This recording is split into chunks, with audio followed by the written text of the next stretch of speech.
Kia ora koutou e ngā rangatira, mihi atu ki te kaupapa o te rā. Nō reira, kia ora mai tātou katoa. Welcome to what will be the last IPAC meeting for this triennium.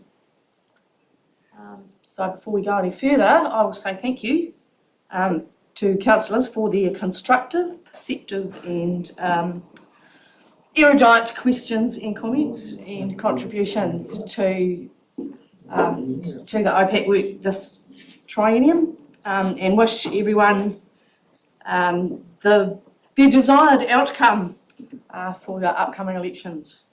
Hope everybody gets what they want. Or more. So thanks very much everybody for your support and contribution. We shall move on. Thank you very much to the apologies. We have one from Councillor Moga and Mr Robertson. Happy to move, Madam Chair. Thank you.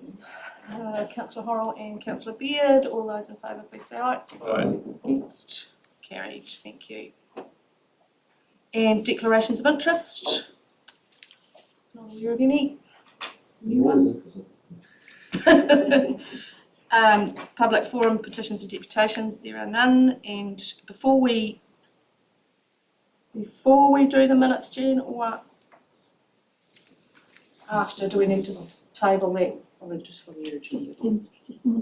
Okay, righto. Yep, sorry, yeah.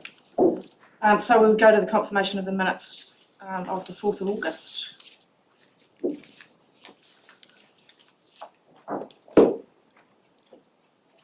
I'm happy to move, Madam Chair. I was just clarifying, and maybe it's because I just saw it for the first time, but you chair the meeting, but the comments in the minutes are for Councillor Lovelow, but the Chairman Horrell is written in here. I'm just wondering, as far as text is concerned, whether we're actually getting mixed up between the meeting chair and the council chair, and it's not clear within the minutes.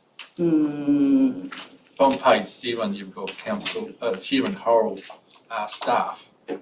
Yeah. Another part it's actually got Councillor Ludlow thanks staff for their work, etc., etc.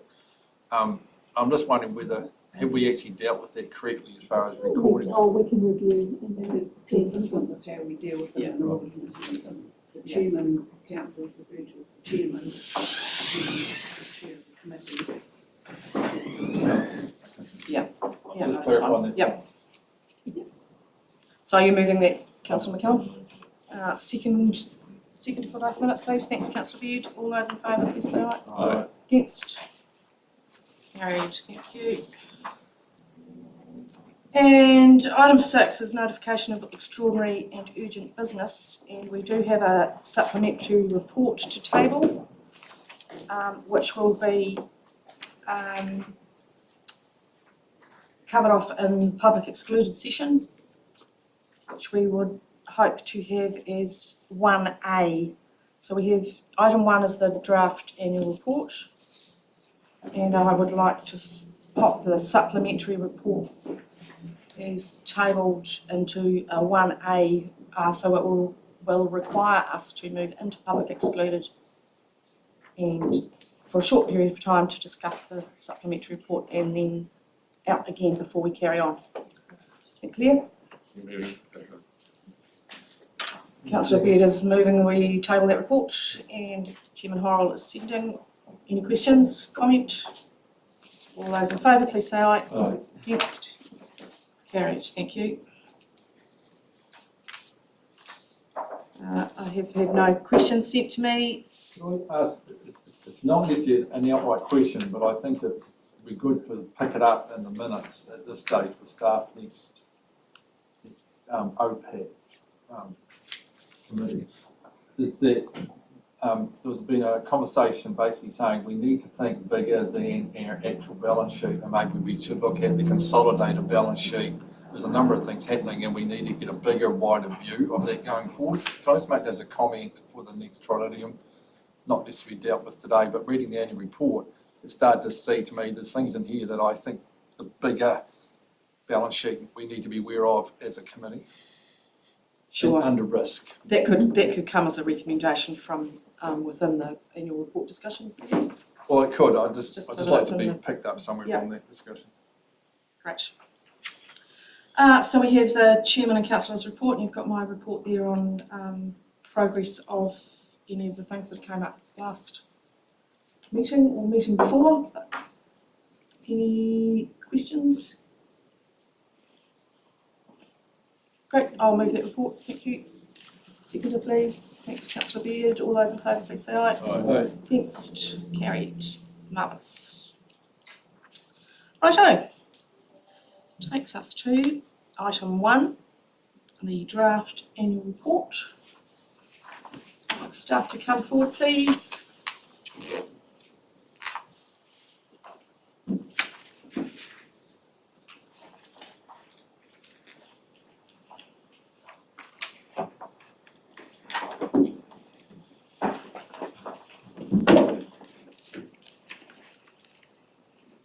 Thank you. Welcome, Tanya and Rachel. Thank you. Take it away. Recording in progress. Thank you, councillor McPhail. No. Yeah, it is a bit dark. Jean, would you like to have a look at the lighting once you? Morena, everyone. So we have the draft 2021-22 annual report to take you through this morning. We're going to tag team it, Tanya and I, and I'll cover the front narrative section and Tanya will take you through the financials. So as you'll be aware, we've been quite fortunate that we've been able to get through the audit process in a reasonably tight time frame prior to the elections. So that has meant everything has been quite compressed, but here we are, and we will talk you through the recent changes as a result of auditor discussions over the last few days as we go. The report that came through last night showed recent changes as track changes, but we can talk you through those. So as we go, we'll be seeking councillor views on matters that you would like to highlight. One thing I'd like to draw your attention to is the summary document. Previously, we have put both the annual report itself and the summary through at the same time. This year, we're taking a slightly different approach, given the proximity to the elections of the adoption date, and that public-facing document will bring in more infographics and stories than we previously have used. That is in light of the fact that we have some new performance reporting standards that will apply from this year onwards, and we've been thinking as we've been doing this annual report how best to give effect to those so that the next annual report will look a little bit different to what it has done previously. Tanya, was there anything you'd like to add at the front end before we get into the document? No, just to reiterate what Rachel said, it's been a great team effort, and I'd like to thank and appreciate all the staff that have helped us get to this point, and our auditors, Deloitte's, for enabling this to happen. I think you'll find most of the councils in the area have not been able to produce a report prior to the elections, and we appreciate all the input from everybody, and we have Tracy, Jodie in the back who have helped, and Michael, and Rachel's team, who've all contributed to enable us to get to this point. We have produced, for your reference and information, a summary of changes from the document you would have seen on Friday night to what you're looking at now. The amount of yellow you see through there might be a bit daunting, but in fact it's reasonably benign in terms of disclosure and presentation. But for your information, that's there. So no, I'll let Rachel carry on. Can I just clarify, Madam Chair, we're looking at the version at 5:30? 5:30, 29th of the 9th. Thank you. Just before you go any further, Rachel, just for councillors, it's my intention to not do a page turn, but to take the report in chunks, which are fairly obvious. So, for example, we won't do the narrative stuff at the beginning first as a bulk deal, so that we can tick through the meaningful stuff rather than one page at a time. So, hope that works, Rachel. Thanks. So in terms of the document itself, the first section, as you will be aware, is the message from the Chair and Chief Executive, and obviously both parties have had input into the draft here, but we're keen for anything that councillors feel should be highlighted in this. Councillor McCallum? I've got three things I just wonder, third paragraph down, you've got cost increases with significant cost increases. I'm wondering whether you should balance that with and banking savings in other areas. And the reason I say that is it looks like you have, it doesn't balance in the previous statement, I don't think. Well, you're actually arguing that you actually kept a budget and you've kept things right, but we, in review of cost increases, but we've actually banked money as well through that. Next paragraph,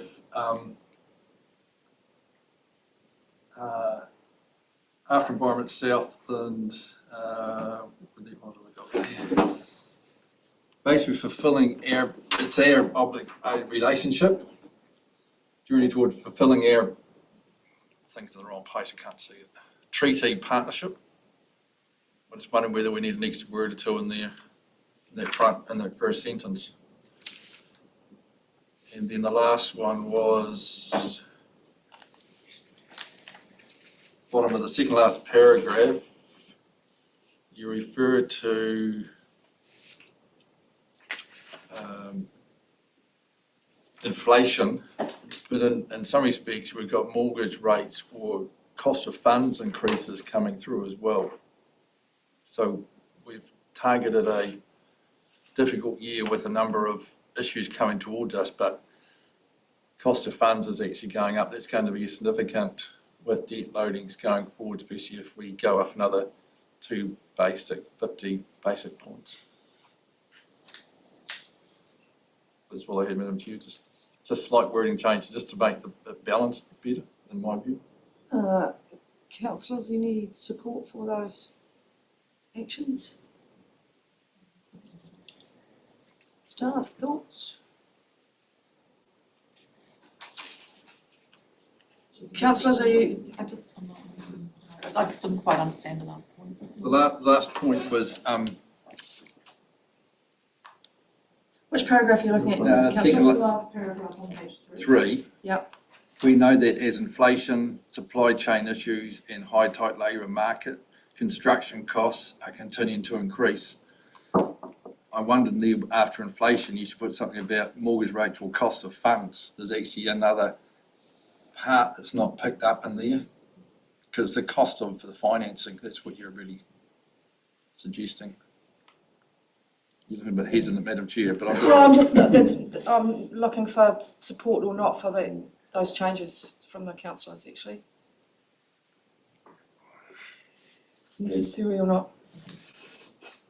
Councillor I'm Beale? only listening with one ear, I'm sorry, I was looking through other parts of the report. So I can't. That's okay. Yeah. What are our inflation, like our interest increases, like are all these other increases? That's what I'd ask. I suppose. well, it will be once you get into There is an increase. once you get into basically taking out long-term loans, you're actually opening yourself to another market stream. We haven't had that up until now. We've only had inflationary costs because we work out on P&L. But when you're using your balance sheet to actually spread funds over a period of time, cost of funds actually becomes quite important. I would have thought. It isn't my business. Like as an example, our personal loan has probably gone up 2.5 times. This must have an impact on these ones here because of the economic climate we're sitting in. Thanks, So- I've got Tanya and Wilma and Chairman Horrell. Yeah, the councillor is correct, it will have a definite impact on us. I think the thing is it hasn't yet. In this particular year that we're talking about, we have borrowed funds and going into the next year there'll be less, but going forward we'll be facing interest rates that will double what they were in the long-term plan. Thank you. I'd just like to make some observations about a couple of things. So in the third paragraph that you raised, Councillor McCallum, I think that I agree with you that at the end of that, changing that second to last sentence to read while banking savings in other areas, is a good round off to that sentence. I'd like to propose that we take the following sentence out. It feels a bit skitey to me in a way that I don't feel it's well with the, comparing ourselves to others as being better than them, so I would quite like for that to go away if the chairman agrees, since it's his joint statement, but it didn't sit well with me when I read through it.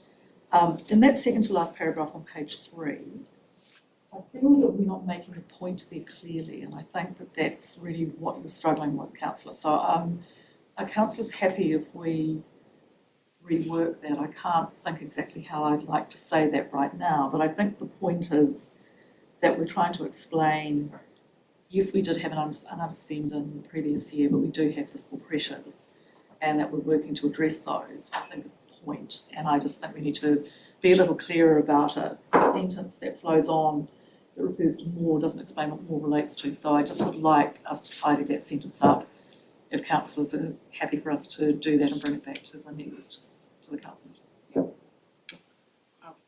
That sits with me. Chairman Horrell? There's a lot of public fixes. I was going to suggest we put and after inflation, so it picks up issues, which is a couple of words. Then you can take out the and, the extra and for the tight labour will just be a tight labour market, but I'm not too worried. Okay. So the intent would be to make those changes to paragraph 3 and second last paragraph on page 3. And councillor, you said something in the middle as well. What was the second one? Yeah, I was trying to pick up the relationship with iwi, and it didn't read right to me. Which paragraph was it? 1, 2, 3, fourth paragraph, it starts, we have also continued our journey towards, and I wondered whether it's towards fulfilling our treaty partnership. It just, towards treaty partnership, just doesn't. I'm okay with that actually, but open to.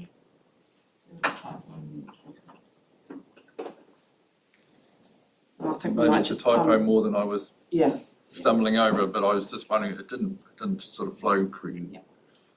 That was all. Okay, great. So that joint statement with those changes. Moving on, thank you. We need some context to our region and people before moving into opportunities for Māori to contribute to decision making, which is a section that comes from the Local Government Act. In the summary, we will feature the mana whenua appointments in relation to this as the highlight for the year. And then we move into some contextual information about reporting on activities, so the revised structure that came through in the 2021-31 long-term plan. And so that's just explanatory, and then we move into our activities in summary. And so just at a high level here, we overall have achieved 68% of our performance targets during the year. And you might recall when we reported in May at the last Finance OPEC meeting where we considered the third quarter long-term plan progress report that we were starting to see some of our performance targets not being met because of a variety of factors such as staffing shortages, a tight labour market, COVID and the working from home that had occurred during the year, and the focus had moved to priority work with some programs slowing down, and the fact that we've got this 3-year program of work. So that 68% I guess is a reflection of that.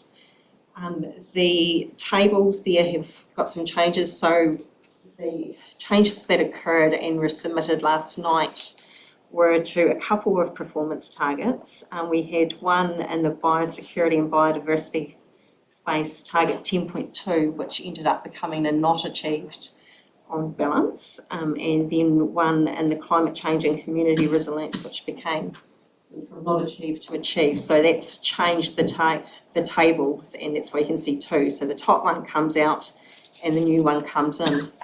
And then on the second page, those tables come out. We will include the comparison to previous years in the summary, but we decided we didn't actually need it in this document.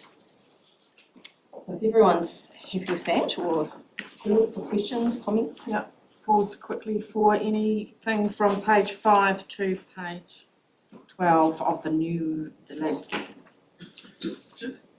Just simple comment, when I was reading through it, there was places there was a double up, but it wasn't actually a comment on the side of the page. I think it's later in the document, but I just want to make sure we don't put out a final that's got a, Double up. it's still got the draft sitting in For some there. reason, when we tried to delete sections, sometimes it didn't show very clearly in because this document. especially when you change from you were not achieved to your new setting, it didn't actually show as a comment that was an alteration on the side. So obviously, a clean version will come through to the council meeting next week, and we'll be working very hard over the next day or so to make sure that all those things are tidy. Okay, so in my head anyway, we are at page 15 and starting through the activities groups. So if we Perhaps do a high level comment for each group of activities. yeah, thanks. Yeah, perfect. So for equality, you'll see actually there an example of an infographic that we won't include in here. We will include in the summary, but that just gives you a sense, I guess, of some of the material that will be in the summary. The only change here was some additional text around the survey that was undertaken during the year, which is informing the review of the clean air, the home heating scheme. So just some additional text there. Is everyone happy with the year section? Any questions, comments? Questions particularly? Sorry, Madam Chair, I can't just see it here quickly, but there was only one FM10 exceedance in Invercargill over the last 12 months, is that correct? Yes, there's a recent press release gone out about that. Miraculous as it may appear, Councillor. Well, that's what I thought, but I was actually, it's a little bit of looking forward to look back to look forward. Did we need to put in here that we are also monitoring PM 2.5? Because our work streams are going to go forward with a new interaction from the government. So I'm just wondering whether that is, do we need to say that, yes, we're recording on a PM10, but we're also working and looking at what PM 2.5 looks like? Now, I know that's looking forward probably than what is actually in this report, but we have commented on 2.5 and a number of things throughout our text for the year. So if it suited you, councillors, we could include something in the summary document, which is the more public facing document, if that made sense to you. Well, it makes sense, I just put it out there as being. Chairman Horrell?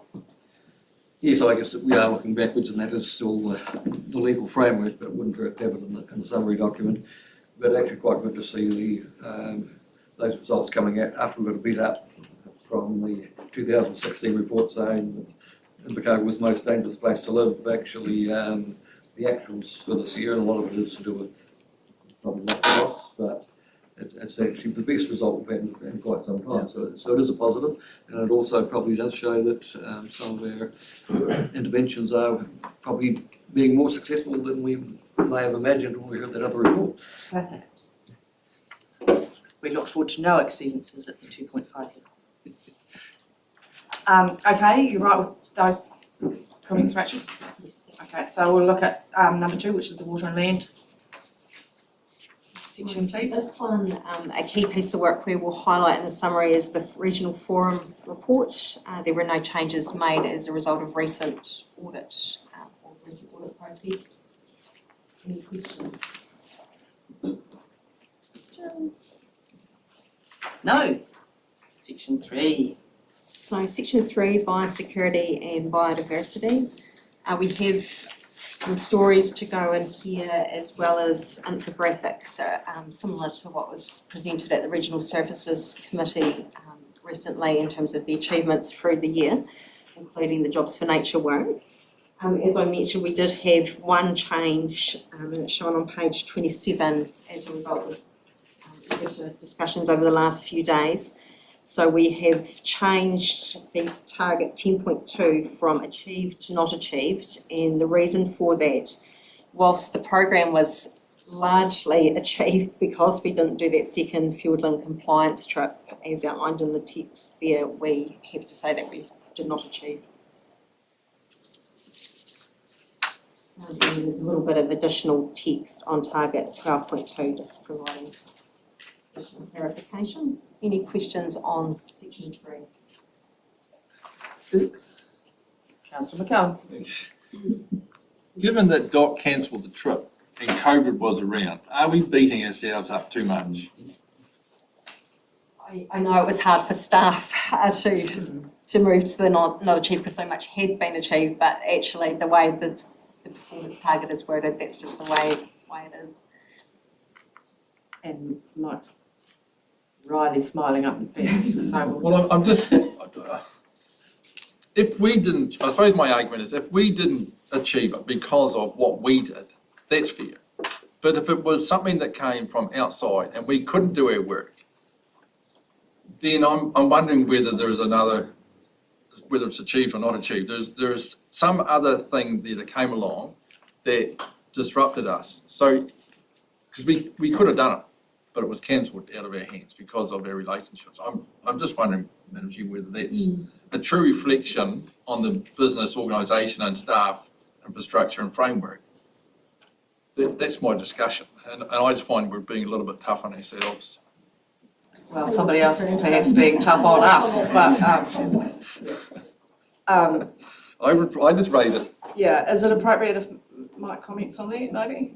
Do you want to come forward, Mike, and... Yeah, I'm happy to. I think it's a very fair question, Wood. I think, I probably debated that a little bit myself in terms of what we should report. I guess ultimately where I got to was that, look, we've made a commitment to the community about doing these visits. For whatever reason, we haven't been able to do one. So we can't say that we achieved it because we didn't.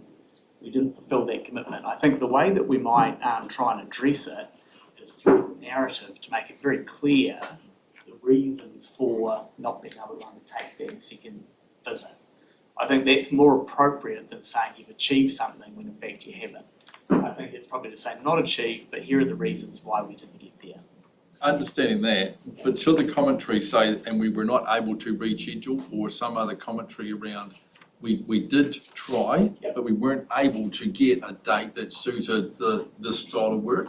It looks like it's been stopped, no go at all, but I presume there was a follow-up discussion saying, well, we can't go this week, can we go next week or the week after? I'm assuming that, I don't know. Yeah, and I think that's where we can play with the words. I'm very comfortable to play with the words to give that meaning and effect. I think that would be appropriate. And it might be another statement in the summary, the more public-facing document that we can add in as well. Councillor McPhail, did you have a question? Yeah, just in regards to that, I know legal services, like they've done an exceptionally good job, but it's a lot of things out of their control that then you go, oh, you don't achieve. It's such a negative feeling reading it when you know they've done everything they can. So, and I do look at some of these things and you go, we've got to have 100% of things. That's not reality on some of these things when you're working out in the landscape and in the country, so to speak. So, you know, I think sometimes that we're doomed ourselves to fail before we even start. That's like, it's just not real to get 100% in some things. I mean, you try and strive, but that's not life. Well, it also Depends on how you set your targets very too, good. councillor. Exceptional. So I do agree with something. Okay. Points made, yes? Yep, thanks very much, Mike. So, section 4. Section 4, climate change and community resilience. So this is another instance where you can see two infographics there, but the top one's actually deleted and replaced with the one underneath. So this is where we went from a not achieved to an achieved, and that was in relation to performance target 18.1 on page 36. So this is about our support for emergency management Southland, and the comment, there was a transposing error. The commentary talks about the fact that numbers of trained staff at Environment Southland have decreased over the last year.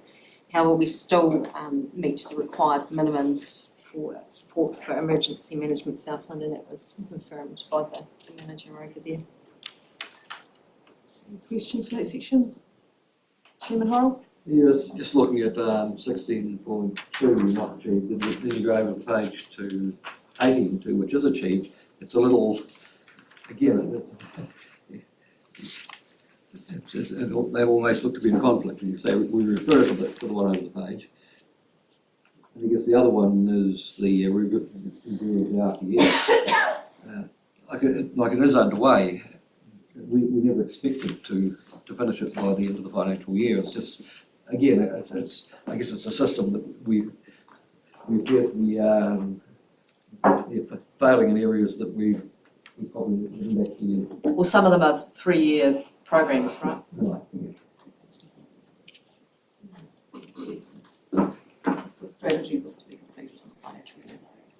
So this relates actually to the science that coming to performance target 16.2, the target itself is an information gap assessment and forward work program, so the science that would underpin the strategy, and basically that wasn't completed during the year, but we have a process going forward now. And with the RPS, again, it's quite specifically around the hazard and climate change aspects. So yes, whilst aspects of the regional policy statement have advanced, that part is not, so. So because it was deferred, it was 4th of July, so it wasn't in the year, that's how that sort of lines up, when you look at, Is it clear enough between the target and the measure that the target is for the LTP period and the measure is the 20? The target for the year, just to make it, Yeah. I think it is a wee bit. Thank you, I think that's the I problem. think that's the problem, is that you've got the 3-year measure, but you've got the annual target. So I think that might just need, control and insert to be clearer about that. Yeah, great. Councillor Beard, do you have a question on that? It's really on the, I'm still actually on a couple of groups back. I'm on page 30 on the level of service for 12, measure of 12.1, proportion of biosecurity service requests that were resolved. So if we got a biosecurity request in June, maybe even late June, how are we going to be able to achieve that by the 30th of June? So is it fair and reasonable? As it says here, we did 237 inquiries, 93% were resolved. Work on the remaining 16% is underway, and we haven't not achieved. I think there has been some learnings for the team about the targets going forward. So you spoke, Councillor McFarlane, earlier about the inflexibility, and that's certainly something we will work with the auditors on when we do the next. That's quite blunt. I mean, I take that you're thinking, oh, you've worked hard all year, you get quite a bit of inquiry in the last month of the year, you can't get them resolved, and you've had a bad year. I mean, even if you had a percentage achieved from the year before, you could say, well, we had a good year. Look, we only did 85% last year. This year we did 93. But I mean, to get comparisons, you've got to do a lot of work to do comparisons. But I just again felt that it's a bit tough, particularly if that's the cut-off. You get an inquiry on the 29th of the month, you've got to resolve it by the 30th. That's a very blunt measure. Yes. Thanks, Councillor. Right. So that's the climate change conversation finished, yes? Right, thanks Rachel. Coastal Marine. So Coastal Marine, actually there was an accidental additional target inserted in here. So Give ourselves some more work to do. In a little bit of additional context on another target. The last section is regional leadership, and that's as was. So unless there's any questions, that's the front end of the document completed. Great. It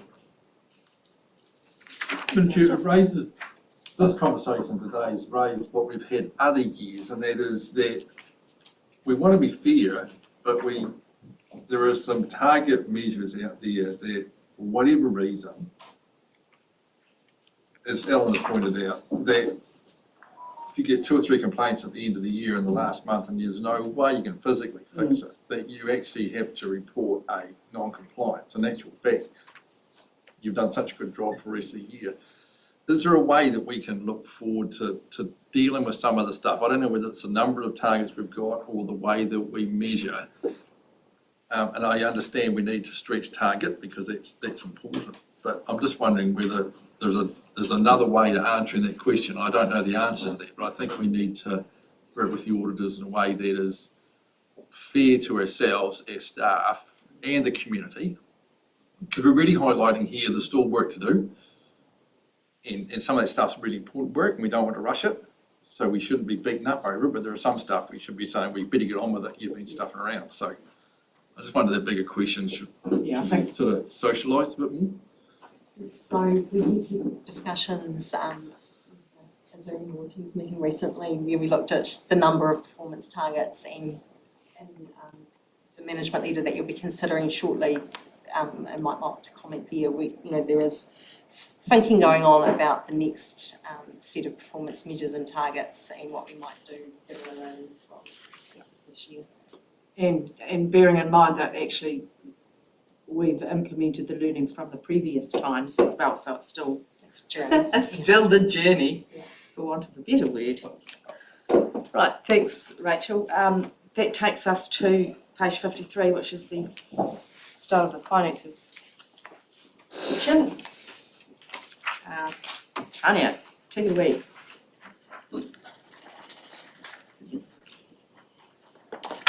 Okay, we've included two statements.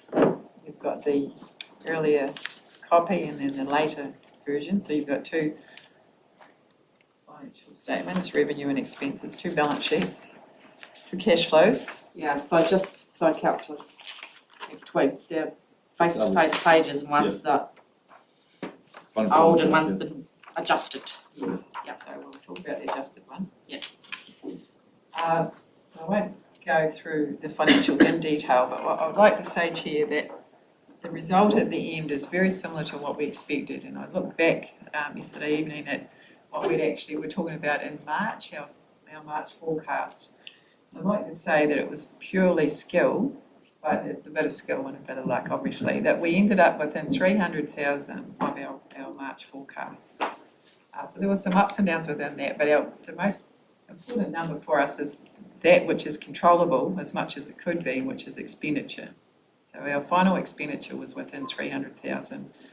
The portfolio, which we talked about in detail in May, had bottomed out in June, came back up $1 million and has gone back down $1 million. So still bouncing around. And the capital expenditure from Kanoa for the climate resilience projects ended up 4.6 million below, which was again nearly identical to what we were forecasting. So the good news is the forecasting is improving, with a bit of luck in there and a lot of effort.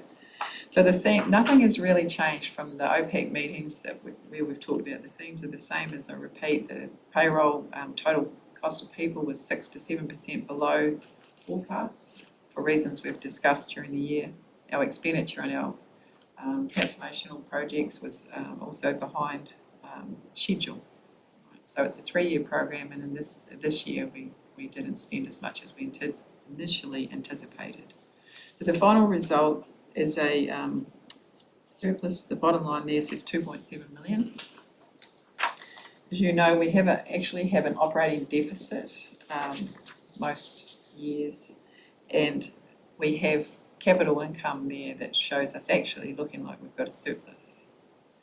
We did, however, reduce our operating surplus during the year by, as I said, keeping a tight control as much as we could on that expenditure, and some of it not necessarily by choice either, but due to delays. So is there anything on the revenue and expenses page, Chair, that we have questions on?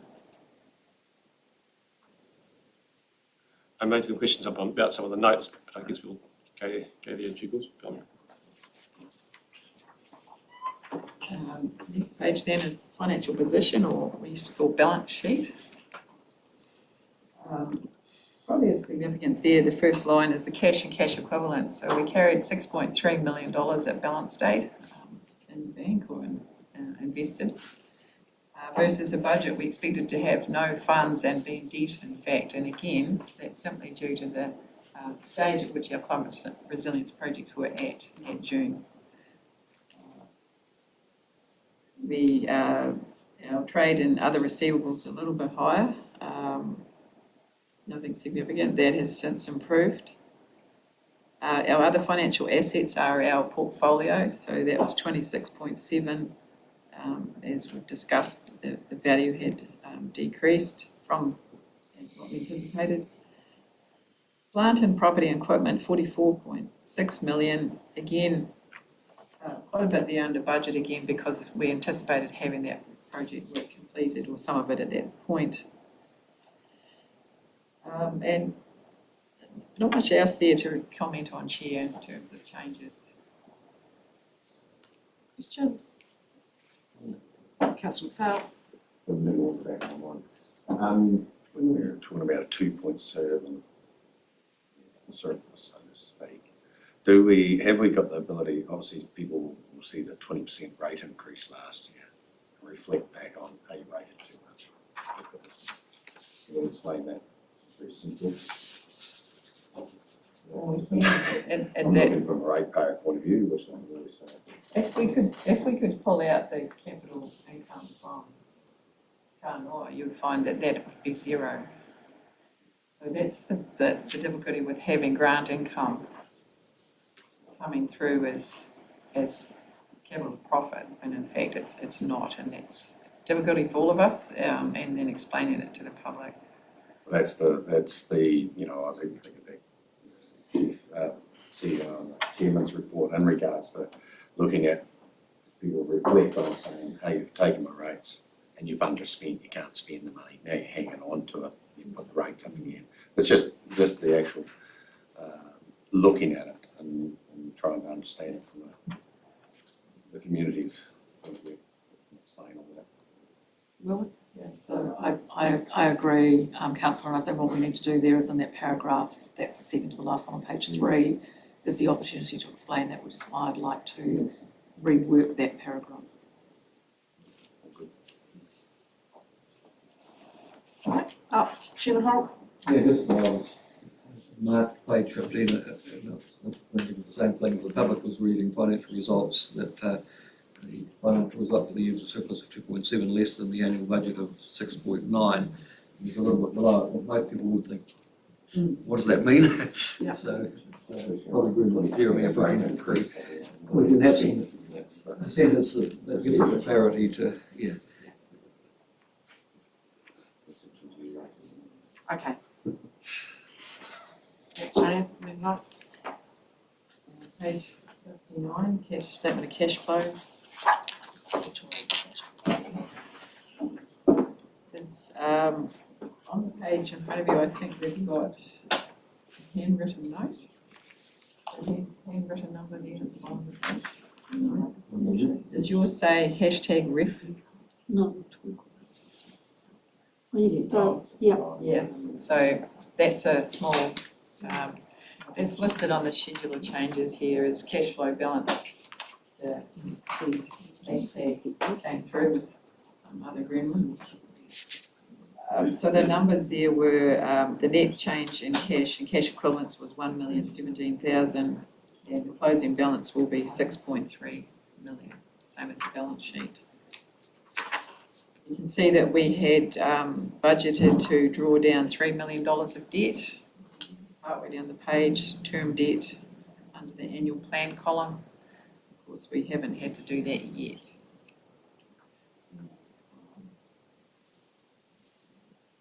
Any other changes or questions on that page?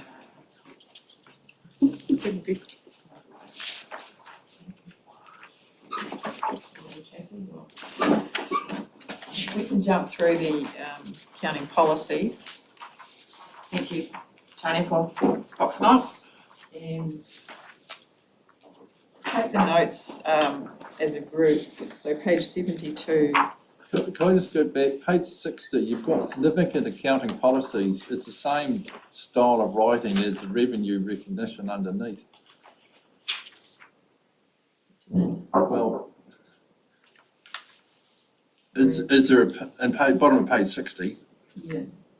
you've got significant accounting policies, Yes. is that a heading? Or does revenue recognition come underneath that?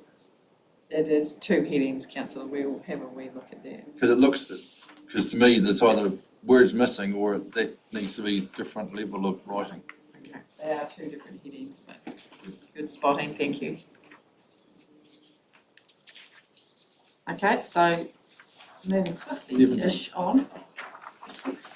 From page 72 to quite some way through actually, perhaps we'll do them in bunches. So if we go 72 to 77, is there anything in those pages? There are might be questions on. Okay, so page 78 to 83.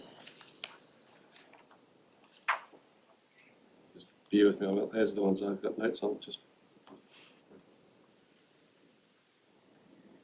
All my numbering disappeared out of whack when you duplicated lots of pages and So I was. Query of 81 to 79 has 31. got the yellow in the last line. 83. Anybody? 87's page 87 is what I've got a question on. Okay, let's jump to 87. So just, you haven't noted under other sundry receivables, we've gone from 339,000 up to 1,389,000. So we've got $1 million extra in other sundry receivables, but we haven't made any comment on what it's about. I don't think. We'll go back to, it'll be in the other notes. Might have to turn around and refer to the ladies behind me. Don't think I remember exactly what that would be. Page 87? Yeah, I've got page 86, but Looks like that. We're talking note 6, trade and other receivables. Yeah, Oh, you're there. it's 86 or 87, depending maybe on that. So it's 85 on the report, but 86 has got a yellow highlight in it, councillor.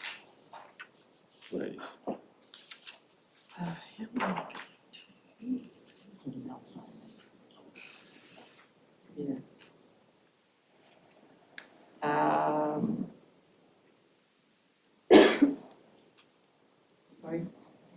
I don't have anything jumping out at me as to what that might be immediately. We can reply to you.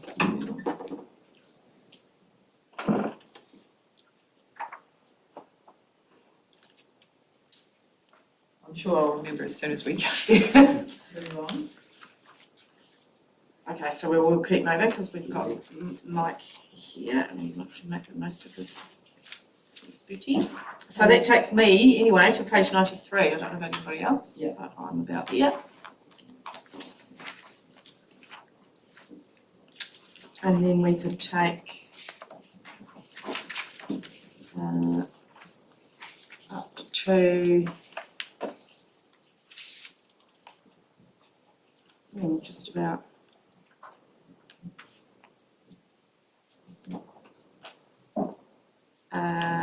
can we take the remainder of that section in the chunk, or do we need to?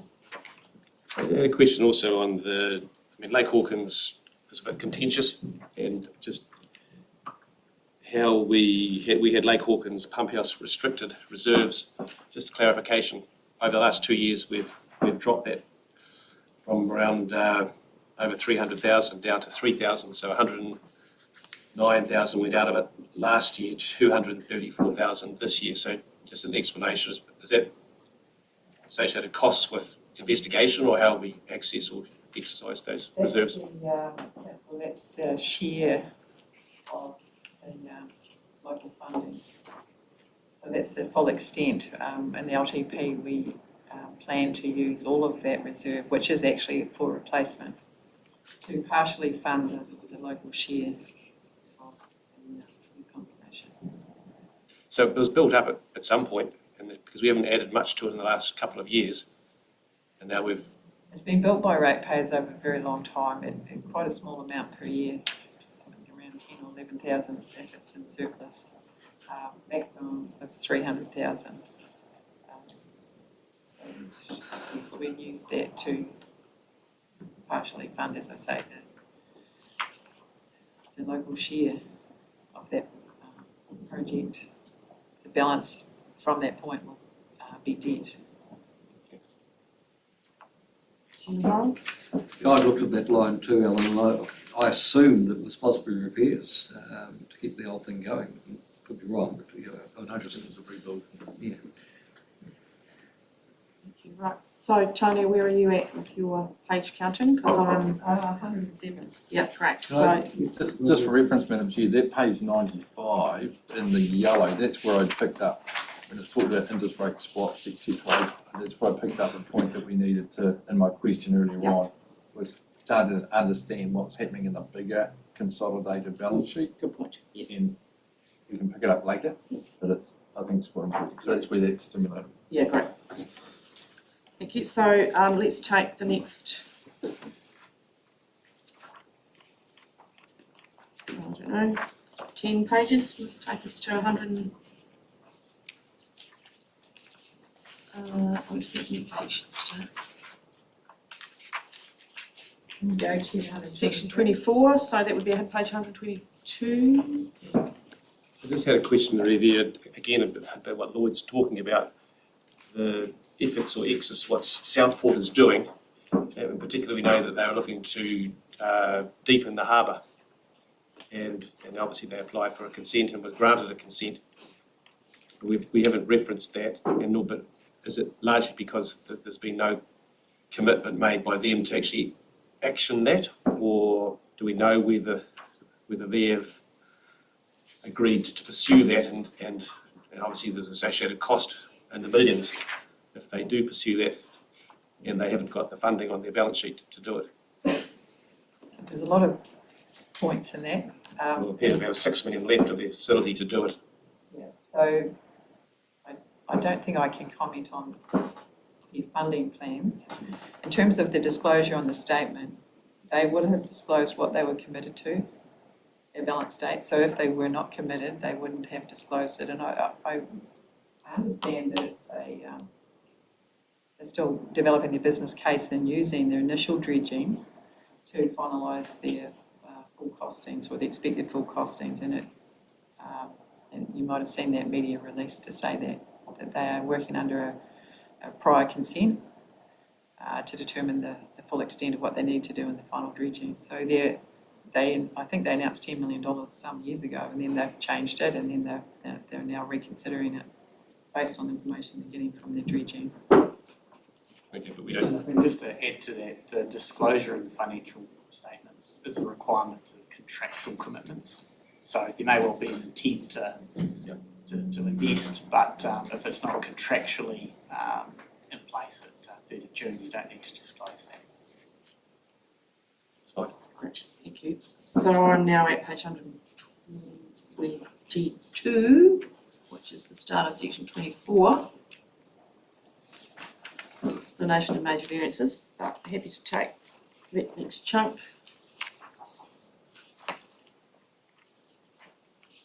Where there are some yellow highlights, maybe not.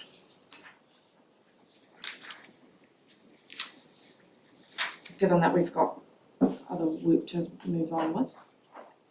I think we've covered off the main points, Yep. Madam Chair, and I think the comments that Alan's raising and I raised are important going forward. Absolutely. There's other influences that could impact us under risk to our balance sheet as well. We'll pick that up later. So Tanya, any other, the remaining sections that you wanted to? Nothing to highlight, Chair. We will make the final adjustments. Thank you. So the recommendations are to request any changes, which we have done. Request the provision of any additional information, which we've also done. And forward the draft once it's had its changes for adoption to the meeting on, full council on 5th of October. So would somebody like to? Thank you, Councillor Cook. I can second it, but there is one thing we haven't talked about. Yes, Councillor. Last year, we talked about meeting attendance for councillors and meetings for council and for subcommittees Oh, of true. council. And I don't know where that work's gone, but there's nothing mentioned in here. So I've asked Amy, to follow up to see if there's anything that we can do for this year or not, but it was a work in progress from last year. Yeah. But I'm happy to second what we've done so far. Thank you, great. With Councillor McCallum's point in mind, I'll put that motion. All those in favour, please say aye. Aye. Against? Carried, thank you very much. And as noted at the start of the meeting, we need to move into public excluded session to receive the tabled report. So David is going to let me know in a minute. But the reasons for moving into public excluded, please. To prevent the disclosure or use of official information for improper gain or advantage, and to enable any local authority holding the information to carry out without prejudice or disadvantage commercial activities. Somebody like to move that, please? And enjoy our lovely sunny day. So David, we will need to go back into live stream, please. I'm not intending to stop until we get to 12:30. Folks, so if you want to grab a glass of water quickly. Oh, yes, sorry. Yep, sorry, I didn't use that. Move the items on item 1. That was funny. Thank you. That's Chairman Horrell and, sorry, Councillor McPhail, just stay there for a minute. Thank you. And we've got Chairman Horrell has moved and Councillor McCallum is seconding the recommendation on page 2 of the supplementary. All those in favour, please say aye. Aye. Against? Carried, thank you. Just grabbing a quick drink and then we'll move straight on to item 2, please. It's very warm in here. It is very warm in here. Yes. First time in winter. I know. I knew we were going to be here, I thought, no.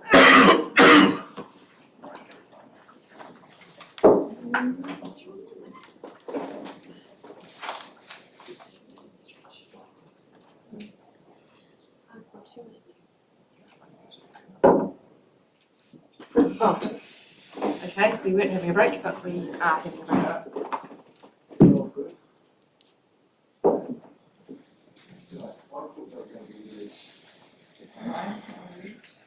Thank you, welcome back to live streamers. Everybody's just grabbing a quick drink before we carry on with item 2. Unfortunately, it's sitting on my. Did we move item 1? Yes, we did, that's what you just did. You moved it.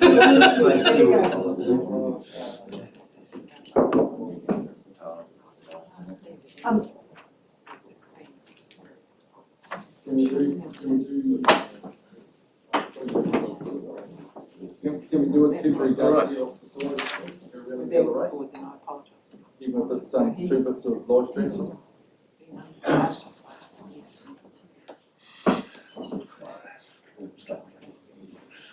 Well, you know, we'll shout at you next time. Thank you, folks. We're not really having a break. Can you, Paul, could you get Wilma and Amy first?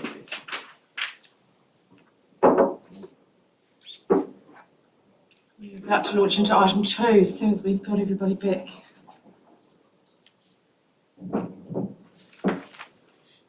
So item 2 to item 7 in 1 hour, Yes, no problem. no problem at all.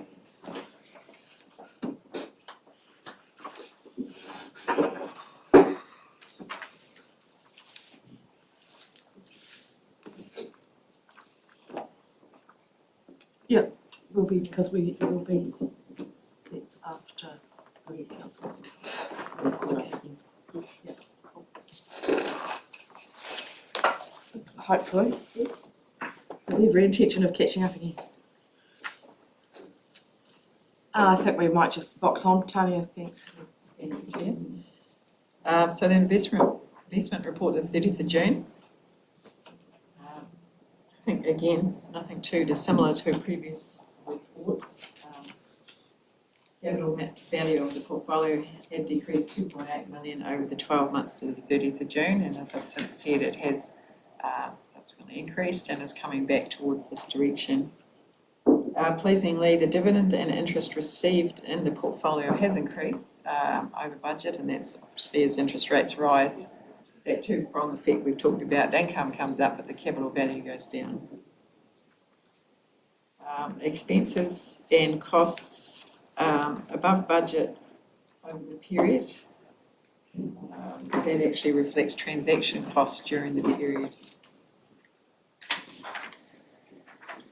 What's not perhaps written here is that during the period we successfully invested our positive cash flow and earned close to $100,000 in income while using that positive cash flow. And I think, Chair, there's nothing else to add to that. Questions, folks? Councillor Cook? Very minor question. What is that bit of cash variation? Is that the amount held or the amount allocated? 750, 1250, 500? We've increased the amount of petty cash. It's simply a decision. Oh, sorry, the difference here. Yeah. Wasn't really complicated. Any other questions? I can move the recommendation. Thank you, Councillor Beard. Seconded, Councillor McPhail. All those in favour, please say aye. Against? Carried, thank you. Item 3, the duties and rates report. Thank you, Chair. So sundry debtors, the first item or the first small schedule there, total 1.3 million at the 30th of June, our lowest there for 3 years.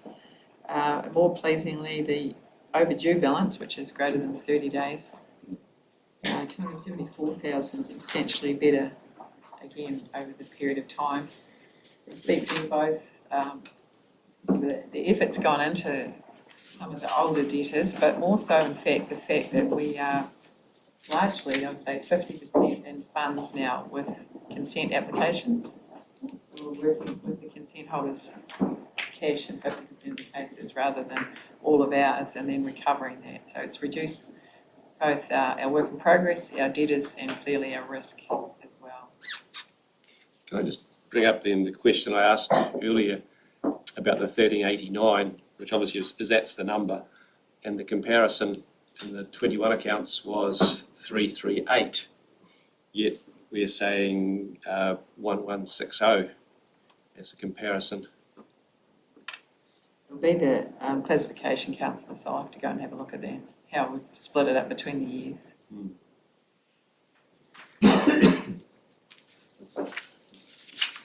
The rates debtors 1.38 million in total. No payment plans outstanding at that point, so during the year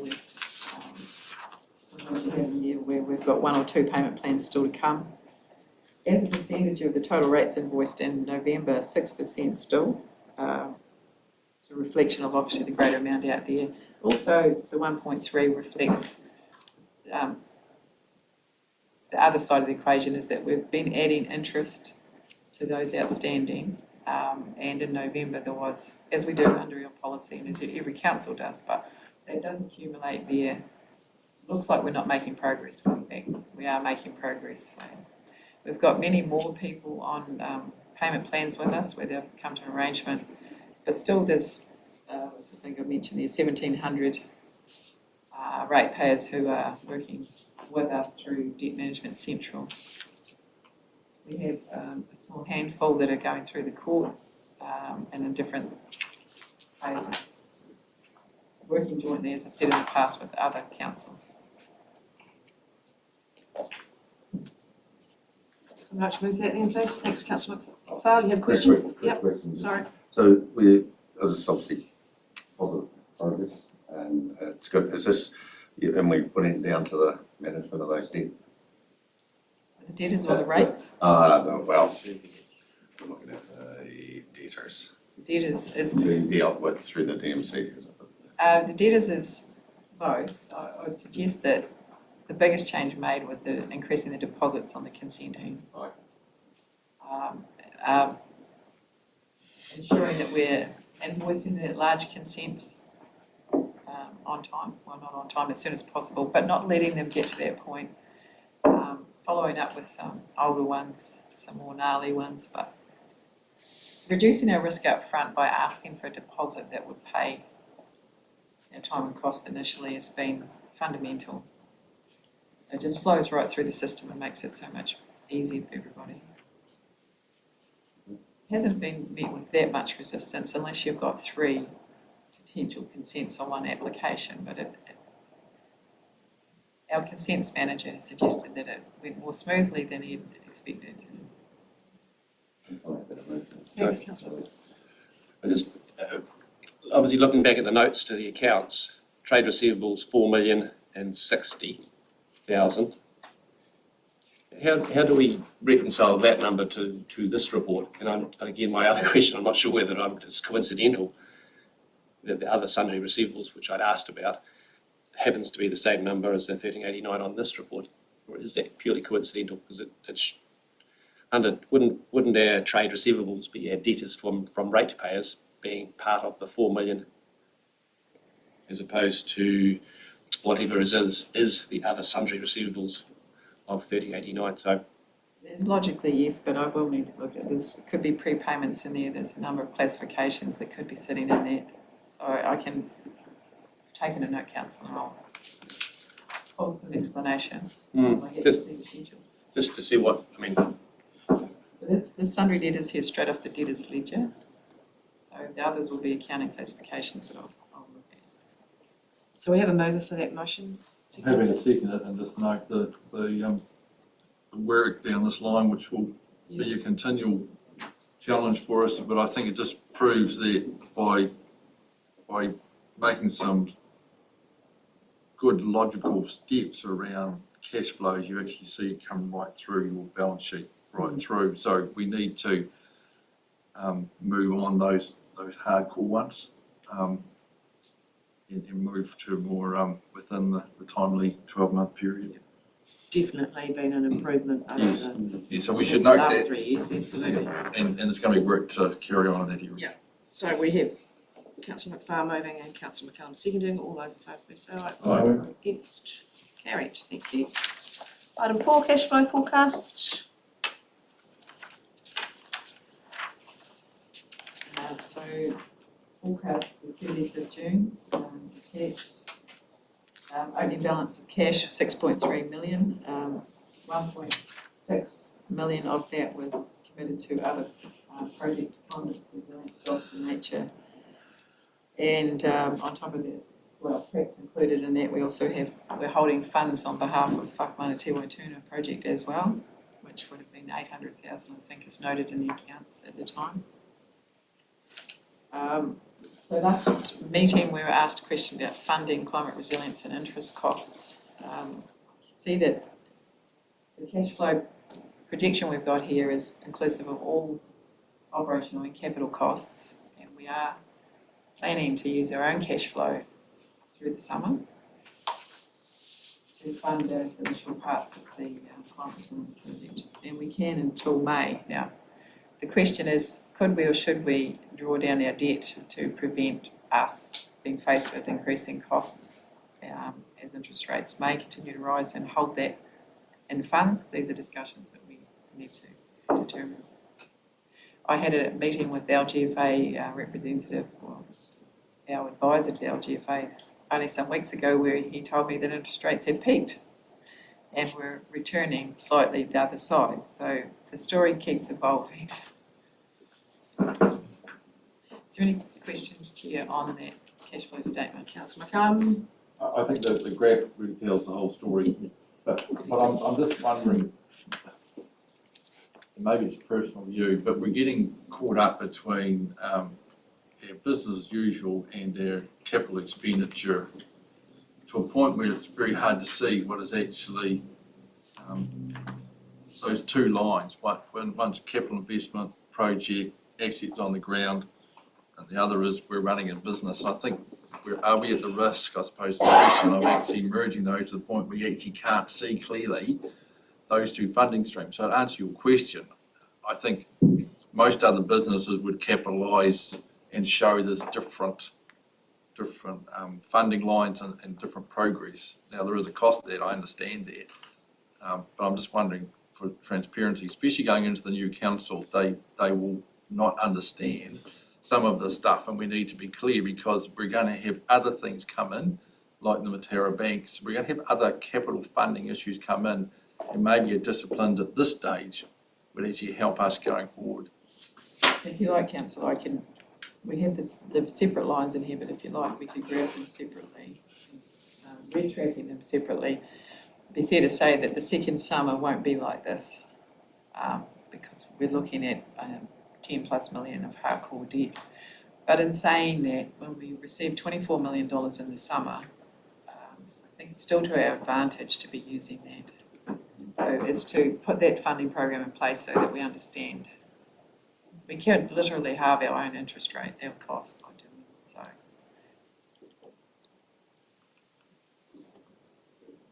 Mover for that then, please. Thanks, councillor Hall.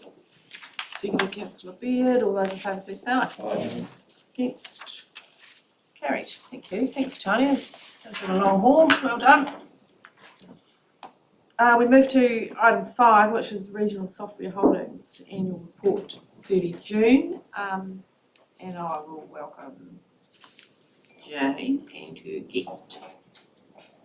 And just by way of introduction, so you'll see from the paper here today that we've got the unaudited report, and the reasons for that are spelled out in the paper, and it's just reflective of the challenges that the Office of the Auditor General have had with auditing post-COVID, staff shortages, etc., and they have, I guess, deprioritised most of the CCOs, focusing on councils. Low risk.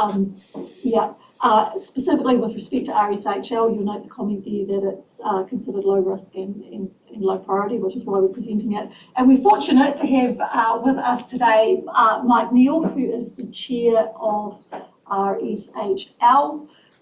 Mike hails from Taranaki. And hasn't brought the weather with him here today because I've been telling him it's been like this for weeks. So welcome Mike. We thought we'd take the opportunity while Mike's here. He's going to talk to us about a couple of other items further on in our program today. But he could perhaps speak to the work of RSHL and the annual report. So thank you everybody. We're going to take the report as read, and as Amy has alluded to, unfortunately it is an unaudited report. RSHL has had a very successful year with a whole lot of programs of work that have been dealt with along the way, and the significant ones are the 2 papers that we're going to talk to later on this afternoon, so we won't go into any detail on that. But so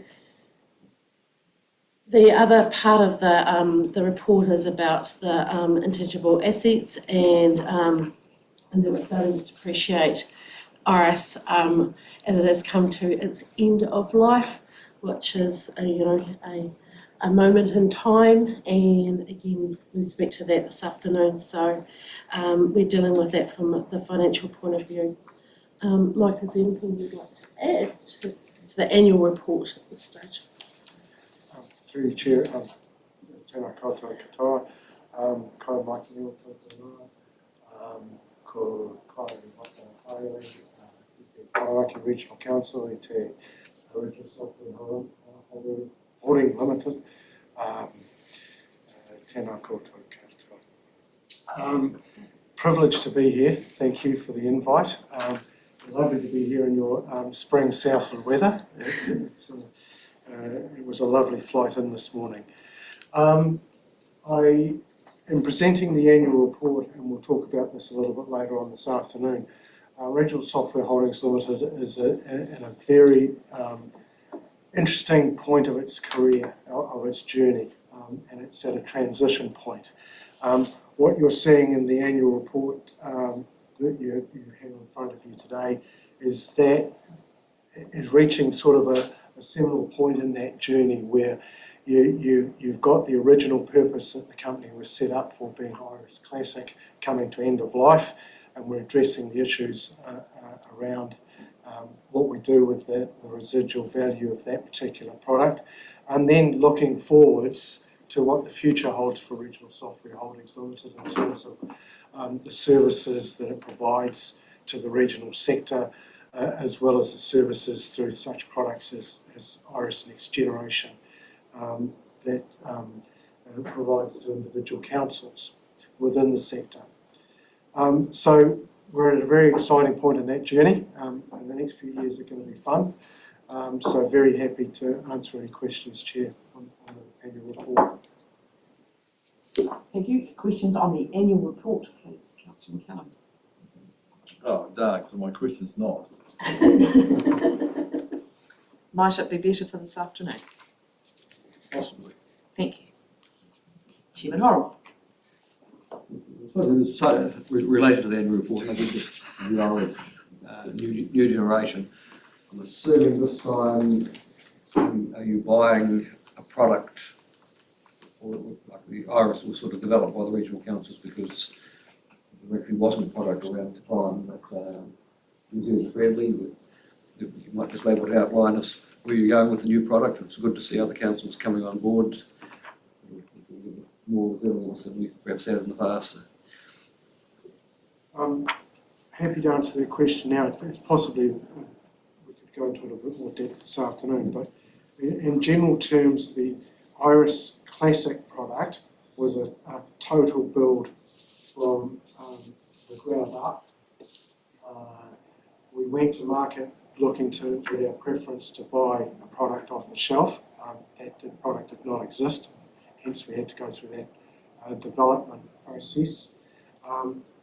We were hopeful that when with Iris Classic reaching end of life and thinking about Iris Next Generation, that we'd be able to be in a better position to go to market and take something off the shelf, and rather than go through that development process again, because it is a significantly risky process to go through. We found that product simply just does not exist that we can take straight off the shelf. So, but the market has definitely moved on in the last 10, 15 years. The product that we're going to be building this time around is significantly developed. So I wouldn't say that it's a development from ground up that Iris Classic was. It's more a development of built on a solid base. So maybe 50% of the development we did last time. And if I could just perhaps add a little bit of context, and might feel free to jump in or correct me and you too, Jane. The reason why we need a purpose-built product is a lot of the products that do exist are built for territorials, and there's a whole bunch of more of them than there are of regional councils. So we're looking for something very specific for a far smaller number of councils. So it's not a very big market for the type of thing that we are looking for. But secondly, whilst a lot of the territorial products are based on, I guess, defined geographical limits and for processing regulatory things over shorter periods of time, the nature of the work of regional councils is much more geospatial in its nature. So there are no defined property boundaries per se. Biodiversity wanders. It doesn't just sit nicely in one place. We're looking at air and water and soil. So there are layers that we're considering and all of that. And of course, when we're thinking about consenting, we're not just consenting a building or registering a dog for a year-on-year or short-term process. We're looking at consenting periods which are much longer term. So hence the need for something that's not necessarily readily available for us. Beautiful summary. Thank you. Councillor Beard. Just a question really on the balance sheet. And in note 10, you've got payables and accruals. It was just jumped out at me that if you look at the comparison between this year and last year, that your creditors have sort of jumped by almost 50%. So it doesn't look in line with the trading activity of the entity, unless the trading activity has changed to the point that you've got a lot more activity in your last month that your creditors are so high? Unless other things go on as well, because I know from an accounting perspective, if you wanted to hold it back and result, you can leave it, try and lose it. Yeah. Through the chair, the big change between this year and last year has been the growth of the work that Regional Software Holdings Limited is doing on behalf of the sector. So the sector financial management plan, the Rococo projects, as well as the design and analysis and investigation work for the Iris Next Gen product. So the entity that existed 12 months ago, or 15 months ago now, is significantly different from the entity that exists now. So we're doing far more than we were this time last year, hence payables have increased. It's just a factor of growth. All right, thank you. Councillor McCallum. If you're looking forward, I'm just finding there's a number of pages in here that sort of, in my view, interlock. For the next triennium, we need to make a clear chart of where you think what's happening, what this next generation is, why it's actually getting to where we got to, and what it's hoping to develop. I think there's some pretty serious transition questions to bring people up to speed with that we need to consider. Any other questions for Mike while he's here? At this point? And the other Given that one we'll talk to him again later. was the staff as directors of separate entities. So Jane, you are a director Yes. of RSHL. So is there a protection? Do you recognise the risk that you have involved yourself in as a director? And is that risk covered off? Absolutely, yes. And at the moment, I'm acting director, and we're in a transition phase for that to change to Amy. So she's going to take over. So I've been in an acting role since Neil left, and then we're transitioning to Amy. But yes, well aware of the risk. Okay, so going back to the resolution, which is way back over there. The recommendations to note the unaudited annual report for the year ended 30 I'll move the June. recommendation. Thank you, councillor Cook. Seconded. Second. Thank you, Chairman Horrell. All those in favour, please say aye. Aye. Against? Carried. Thank you very much. Thanks, Mike. Thank you, we'll see you this See you soon. Item 6. The Great South Annual Report. Thanks, Tanya. So we have in front of you the annual report for Great South for 2021. I think we've been aware during the year of the difficulties they've had with obtaining audit resource and then getting the accounts signed. I note the date signed on the balance sheet was 28th of June 22, nearly exactly a year after the completion of the end of the year. I'd just like to mention the audit opinion. It says it's a qualified audit opinion because of the inability to value their investments in their subsidiary companies, and that's not an unreasonable audit opinion. In fact, it would be very difficult at the very early stages of seed funding effectively and in quite unique industries that they're investing in to be able to determine a market value or what the accountants call a carrying value. So it's probably not the concern of council, this council. We are very, in terms of shareholding, an absolute minority shareholder, less than 1%. I'd just like to point out, as we look through the accounts, the changes in nature of Great South that you might see. It's very small print, I don't think it's just me. The statement of revenue and expenses on page 26. You can see the growth in both the turnover and the expenditure of the company from 20 through to 21. So quite a growth. Of course, 20 was their early first year. Organisation is clearly on a growth path, and it doesn't say there whether that's consolidated any. It's hard for us to see, in fact, if it's grouping here of any of the subsidiaries yet, and there may not be,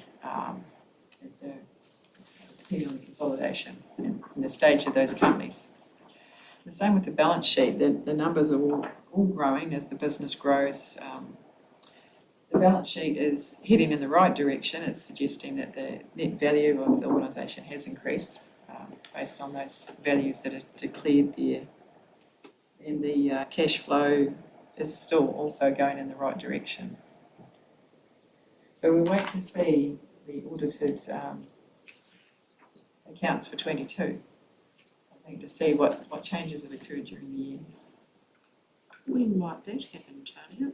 I actually can't say to you where they're at with their audit, whether they've managed to catch up, but we can make inquiries. General trends are there, and we learned when we were at the corporate sim recently that Audit New Zealand has been able to acquire more resource and is catching up. But I'd also make the point that RSHL's annual report from last year is only just being in stages of finishing its audit as well. So, I wouldn't mention that would be any time soon still, but they are starting to be geared up so that they can make some progress in doing this catch up. Councillor Beard, sorry, did you have a question? Yeah, is it an expectation that Great South should make a profit or a surplus, or is it not so concerning whether that's a break-even type arrangement I think that's agreed by the shareholders in the statement of intent, and that's also not it's not referenced here. We get the statement of intent separately, but what would honestly be good, and I know RSHL do it, is they compare the actuals to the statement of intent. Because the item that's a little bit, I think where the auditors are coming at is the gain on the fair value of investments, which is they've written up the value of the investment of the oat business and showing that as revenue of 499,000 on basically $500,000, and there's the comprehensive revenue expenditures is a surplus of 459,000. So if that wasn't there, they would make a small loss. And so is it window dressing to get a surplus, or is it a realistic entry? I would hope it's not window dressing. I presume they think that's the fair value, but therein is the discussion. I certainly would just encourage us to look again at their next statement of intent to see which is effectively their long-term plan.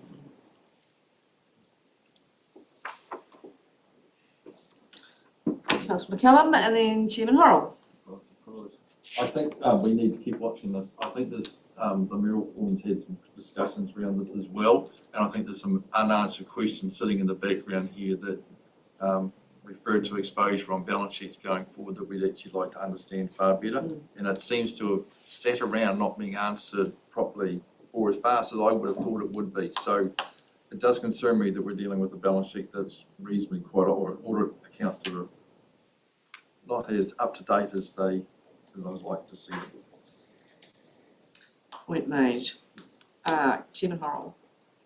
Yes, probably along similar lines, and what the auditors have picked it up is what are the value of some of the subsidiaries, and there's always been a little cloud around the space operation and the ownership, etc. Been remarkably successful, and to be fair, they've gone from a budget for reasonable whole, and the SDC in particular have reduced the amount of funding that they're putting in for contracted services. So they've been reasonably successful in getting government contracts and bolstering things up. But like Lloyd, I think it is something we need to continue to watch. It's on a journey. I think it's made considerable progress from the Venture Southland days, and we've had a few hurdles to get over. So it's reasonably positive just looking at the balance sheet, as it is. But there's a couple of grey areas there. And as the director's pushing for the functional foods to be put into a separate entity is a good way forward. But it's always hard, it's hard to put value on something like that at the moment because it's really a value of a concept rather than bricks and mortar in the state. Thank you, yeah, noted. Okay, somebody like to move that recommendation? I can move that, the same item report, so we note it. And seconded Councillor Cook, all those in favour please say aye. Against. Carried, beautiful. Item 7, the annual activity plan.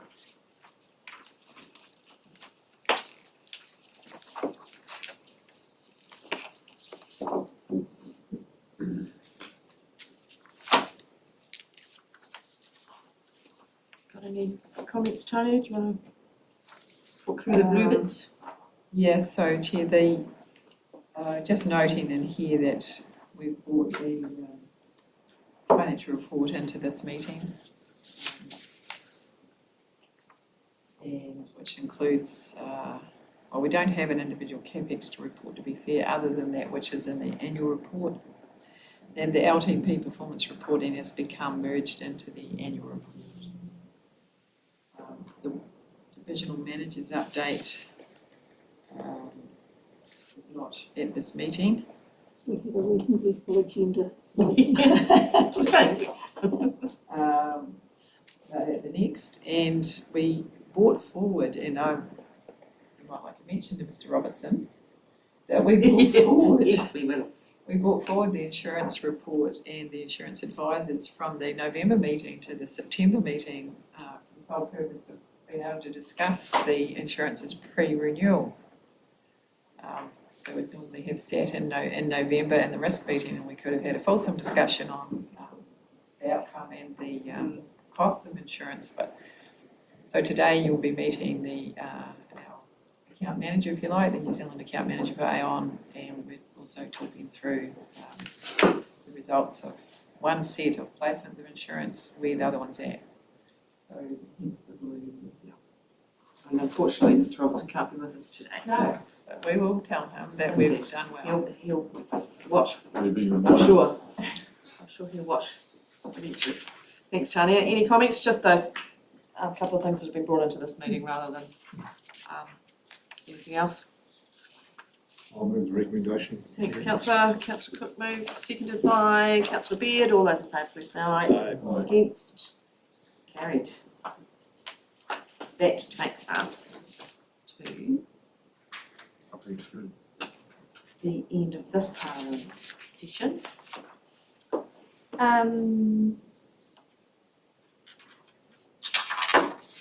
I think we, well, what's the meeting's preference actually? We can break now until 1:30 when we are scheduled to resume. Or we can cover off some of the public excluded session before 12. We do that, we got time. 30? I thought we were going to 12:30 then half Yeah. that. We get a couple of things out of the way. Yeah, great. So we will move into public excluded for these reasons, please, Mel.